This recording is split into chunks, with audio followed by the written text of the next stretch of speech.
In 1993, the United States Congress repealed the law that banned women from flying combat aircraft. The first woman to fly an F-14 Tomcat in combat operations was Lieutenant Kara Hultgreen. She was 29 years old. She had logged over 1,200 flight hours. She had competed against and outperformed male candidates at every stage of her training. On October 25, 1994, her engine failed on approach to the USS Abraham Lincoln. The aircraft went into an unrecoverable roll at low altitude. She had approximately 1.8 seconds to react. She ejected. The ejection sequence, triggered at the wrong angle, was unsurvivable. What happened in the investigation afterwards was not about the crash. It was about the 1.8 seconds before it. Engineers and flight physiologists who reviewed the cockpit data found something that quietly rewrote how the Navy understood stress response in combat pilots. Hultgreen's final inputs to the aircraft were not panic. They were not freeze. They were a precise, sequenced attempt to recover the aircraft using the exact procedure she had been trained to execute, performed in under 2 seconds, under the most extreme stress a human body can experience. Her hands did what they were trained to do, even when her conscious mind had no time to direct them. The Navy spent the next decade studying that, not the crash, the response inside the crash. What they found became the foundation of the stress management system that female combat pilots now train on, and that has never been taught in a single school, therapy session, or wellness program anywhere in the world. Until now. Most people think stress management means calming down. It does not. That is the misunderstanding that makes every breathing app, every meditation retreat, and every take a moment piece of advice feel useful in theory and useless in the actual moment when your hands are shaking and the decision cannot wait. Calming down is a recovery tool. It works after the event. It does not work inside it. What Navy pilots are trained to do is not calm down. They are trained to function inside the stress, to keep the prefrontal cortex online, to keep decision-making sharp, to keep motor execution precise, while the body is running every alarm it has. That is a completely different skill, and it is trainable.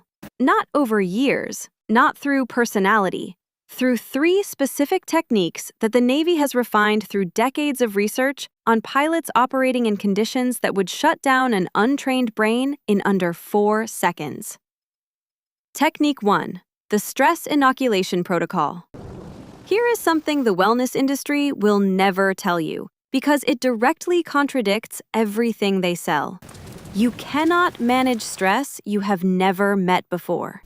This sounds obvious when you say it out loud, but the entire modern stress management industry is built on the opposite assumption, that you can learn techniques in calm conditions and deploy them in crisis conditions. Breathe deeply, ground yourself, name 5 things you can see. These techniques work in moderate stress, in manageable pressure, in the kind of stress where you have a moment to remember that you have a technique. They do not work in the kind of stress where your amygdala has taken the controls and your prefrontal cortex, the part of your brain that remembers techniques, has been functionally bypassed. Navy pilots call this getting behind the aircraft. It means the situation is moving faster than your brain is processing it. When you are behind the aircraft, you do not have access to your training. You only have access to your instincts.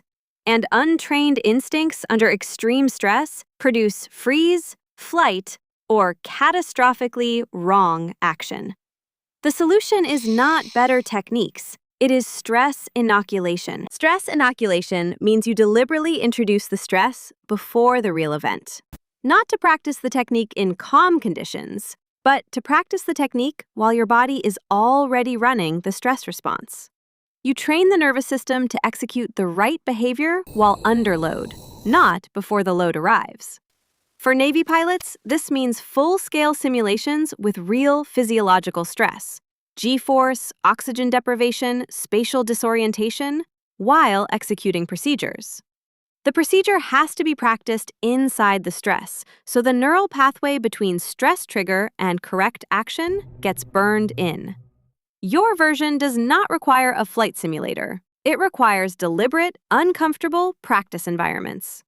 Before the presentation, do not rehearse in your quiet office. Walk into a room of people mid-conversation, interrupt them, and deliver your opening 60 seconds. The social stress your body generates is neurologically real. Your cortisol spikes, your heart rate climbs. You are now practicing inside the stress, not before it. Before the difficult conversation, do not rehearse in the mirror.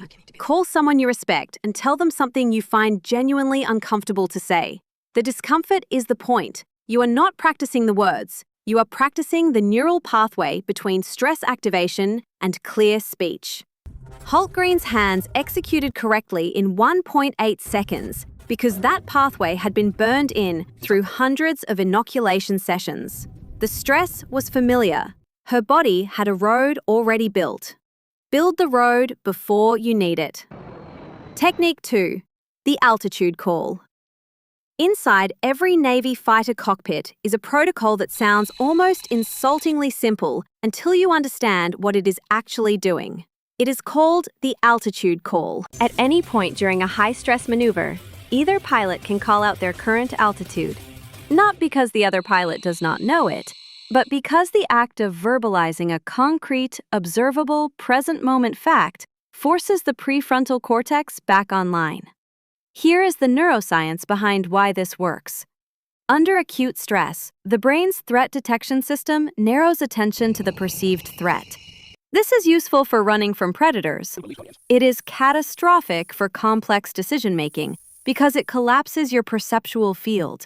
You stop seeing the full picture. You stop accessing the stored knowledge in your frontal lobe. You operate from a much smaller, faster, more reactive part of your brain. The altitude call interrupts this narrowing by forcing a specific kind of cognitive act: accurate perception of present reality. To call the altitude, you have to look at the instrument, read the number, and speak it correctly. That sequence, observe, process, verbalize, requires prefrontal engagement. It physically cannot be completed by the reactive brain alone. One concrete, accurate statement about present reality pulls the prefrontal cortex back into the cockpit. Your version of the altitude call is a single sentence spoken out loud, or written in under 10 seconds, that describes something concretely true about your current situation. Not, "I need to calm down." That is an evaluation, not an observation. Evaluations keep the reactive brain in charge. Not, "Everything is fine." That is a denial. Denials require the same prefrontal resource you are trying to activate to suppress the information that is contradicting the statement. But, "I am sitting in a chair. The meeting starts in 4 minutes. I have presented this material before." Concrete, observable, true. Each statement requires a moment of accurate present moment perception. Each one pulls a little more of your prefrontal cortex back online. By the third statement, your decision-making capacity is measurably higher than it was 10 seconds ago. Female combat pilots use this technique not just in the cockpit, but in every high-stakes environment. Debriefs, command decisions, confrontations with superior officers. It works in 4 seconds. It requires no app, no retreat, no prior meditation practice. It just requires you to say something true about right now. Technique 3, the after-action debrief loop. This is the technique that separates pilots who improve under pressure from pilots who just survive it. Every mission, successful or not, is followed within hours by a structured debrief. Not a feelings check-in, not a venting session, a precise, sequenced analysis of 3 things. What was the intended outcome, what actually happened, and what specifically produced the gap between the two. The debrief is not about blame. It is not about praise. It is about data. And the reason it is the most powerful stress management tool in the Navy's arsenal is counterintuitive. It works on the stress you have not experienced yet. Here's the mechanism. Stress is most damaging, most cognitively and physiologically destructive, when it arrives as a surprise. The body's threat response is calibrated by novelty. A stressor you have encountered and processed is neurologically smaller than a stressor you have never faced. Not because it is less dangerous, but because your brain has a file on it. It knows what this is. It has a response already partially loaded. The debrief builds the file. Every time you run a structured after-action on a stressful event, even a small one, even a Tuesday meeting that went sideways, you are converting raw experience into processed intelligence. The next time a version of that stressor appears, your brain does not treat it as a novel threat. It pulls the file. The amygdala response is smaller. The prefrontal cortex stays online longer. You function better not because you've become calmer, but because you become more experienced in a way your nervous system can actually use. Most people debrief accidentally and emotionally. They replay the event, feel bad about what went wrong, feel good about what went right, and let the experience dissolve into a general sense of confidence or anxiety. None of that is processable by the nervous system. It is just noise in an emotional register. The structured version takes 4 minutes. Write 3 things: what you intended, what actually happened, and the single most specific thing that produced the difference. Not a general lesson, a specific, observable, repeatable variable. I lost the room when I opened with data instead of a story is processable. I need to be more confident is not. Do this after every high-pressure event for 30 days. Your stress response will not disappear, but it will shrink, measurably, consistently, because your nervous system will stop treating familiar challenges as novel threats. What this actually looks like in a real day. Before the high-pressure moment, inoculate. Put yourself in deliberate discomfort that mirrors the stress profile of what is coming. Let your body meet the stress before the stakes are real. Inside the high-pressure moment, altitude call. 1 sentence, concrete, true, present tense. Spoken out loud or written in 10 seconds. Pull the prefrontal cortex back online before the first word leaves your mouth. After the high-pressure moment, debrief. 4 minutes, 3 questions. Intended, actual, specific variable. Build the file your nervous system will use next time. Kara Hultgreen did not survive, but what her hands did in 1.8 seconds changed how the Navy trained every pilot who came after her. The techniques those pilots now carry into the cockpit did not come from wellness culture. They did not come from a self-help shelf. They came from the hardest possible data. What the human nervous system actually does under the kind of pressure most people will never face, studied by people who could not afford to get the answer wrong.